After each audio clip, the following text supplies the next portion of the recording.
নমস্তে ভারত। কথা বলার অধিকার, আন্দোলন করার অধিকার, সরকারের বিরুদ্ধে সমালোচনা করার অধিকার আমার আপনার সকলেরই আছে এবং তার জন্য আপনি জনসমর্থন গড়ে তুলতে পারি, প্রোপাগান্ডা করতে পারি, প্রচার করতে পারি, প্রতিবাদ করতে পারি, কিন্তু সেটা কখনোই দেশের অখণ্ডতাকে, সার্বভৌমতাকে নষ্ট করার জন্য হওয়া উচিত নয়। বর্তমান দিনে সিজেপি, ককরোচ জনতা পার্টি যেটা করলো তা মোটেও গ্রহণযোগ্য নয়। ছাত্র আন্দোলনকে আমি সমর্থন করি, কারণ ছাত্রছাত্রীরা তাদের সুযোগ সুবিধা পাওয়ার জন্য আন্দোলন করতেই পারে এবং সেটা কখনো হিংসাত্মক উপায় নয়, নন ভায়োলেন্স পদ্ধতি অবলম্বন করা উচিত। নিটকে কেন্দ্র করে সিজেপি অর্থাৎ ককরোচ জনতা পার্টি ভূমিকা নিয়ে প্রশ্ন উঠছে। এখানে জামাতি যোগ, বিদেশি ফান্ডিং লক্ষ্য করা গেছে।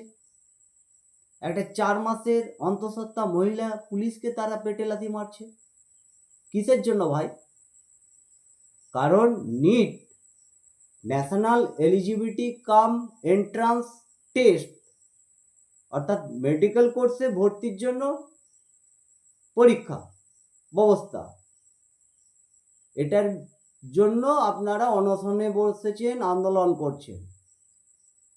তো গত 3রা মে 2026 সালে নিট পরীক্ষার পেপার লিক হয়, তথ্য অনিয়মের অভিযোগ ওঠে এবং সেটার জন্য ন্যাশনাল ট্রেনিং এজেন্সি রিপোর্ট পায় এবং রিপোর্ট পেয়ে দিল্লি পুলিশকে, সিবিআইকে তদন্তের ভার দেয় এবং 15ই মে দুঃখ প্রকাশ করেন আমাদের কেন্দ্রীয় শিক্ষামন্ত্রী এবং দোষীদের উপযুক্ত শাস্তির ব্যবস্থা করেন।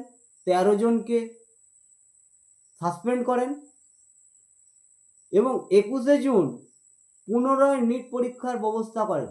তাহলে আন্দোলনটা ভাই কিসের জন্য, অনশনটা কিসের জন্য? ওখানে সমাজকর্মী, বড় বড় সেলেবরা যোগ দিয়ে দিচ্ছে। তো ছাত্র আন্দোলনের নামে কি করে ভারতের সম্পত্তি নষ্ট করা, ট্রেন জ্বালিয়ে দেওয়া, পুলিশদের মারধর করা, এটা কি ছাত্রছাত্রীদের কাজ? ভারতে থাকবে, ভারতের খাবে, পড়বে, আর ভারতকে ভাঙার চক্রান্ত করবে, ভারত তেরে টুকরে হোঙ্গে এসব আওয়াজ তুলবে, ভারতের সংস্কৃতিকে অপমান করবে। তারা কেমন ধরনের ছাত্রছাত্রী যে সীতা মাতাকে সেটা নিয়ে প্রশ্ন তুলবে, রামচন্দ্রকে অপমান করবে, তারই পাশাপাশি পাকিস্তানি কবি গান গাইবেন, বাস নাম রহেগা আল্লাহ কা। এটা কি ধরনের সভ্যতা ভাই?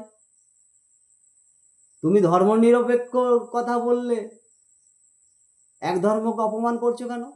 এটা কি ছাত্রদের শিক্ষা? তারা কি আদৌ জানে না? আর ওই ছাত্ররাই কি ডাক্তারি পড়বে যেখানে আগুন ধরিয়ে দেওয়া হচ্ছে, ট্রেন জ্বালানো হচ্ছে, আর অনশনের নামে মঞ্চের তলায় সোনাম চুপকে লুকিয়ে খাবার গ্রহণ করা হচ্ছে, রেস্তোরাঁগুলোতে কি সব পানীয়র ব্যবস্থা থাকছে।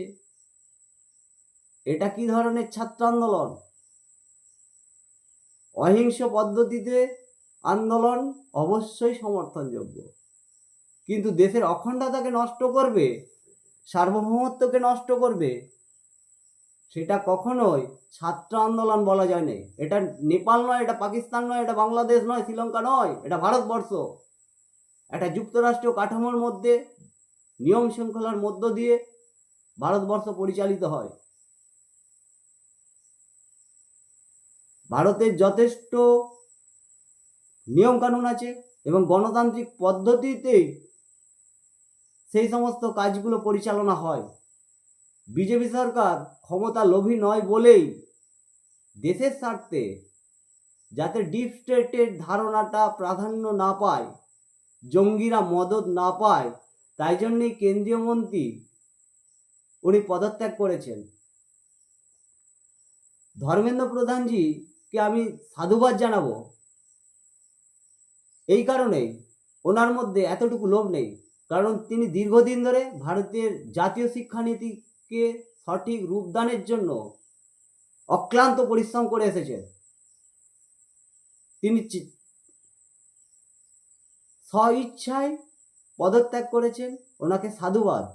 এবং যিনি আবার কেন্দ্রীয় শিক্ষামন্ত্রী হয়েছেন প্রহ্লাদ যোশীজি, ওনার কাছে অনুরোধ করব যেন সঠিক পদ্ধতিতে তিনি জাতীয় শিক্ষানীতি পরিচালনা করেন।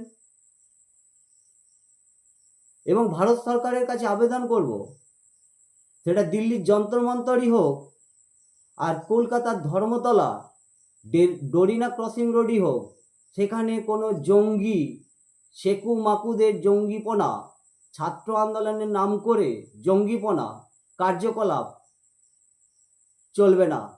ন্যাশনাল সিকিউরিটি অ্যাক্ট 1980 যে নিয়ম আছে, সেই আইন অনুযায়ী দিল্লির যন্তর মন্তরে যারা ভারতের সম্পদ নষ্ট করেছে তাদের বিরুদ্ধে অ্যাকশন দ্রুত নেওয়ার জন্য অনুরোধ করছি।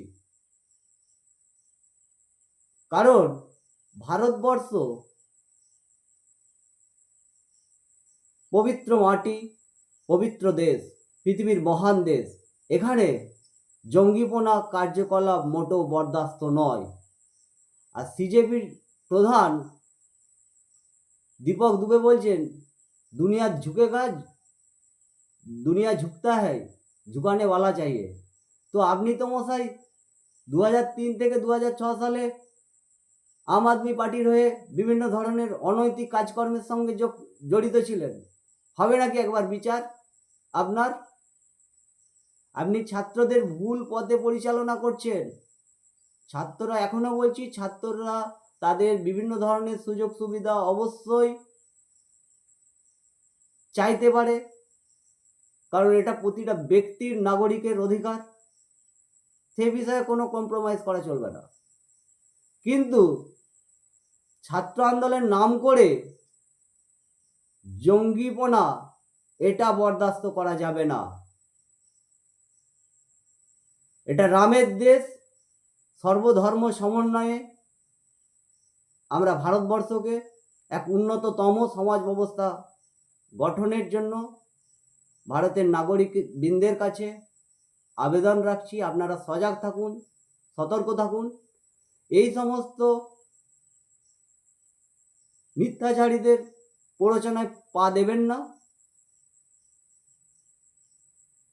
এবং ভারতকে ভাঙার চক্রান্ত করবেন না।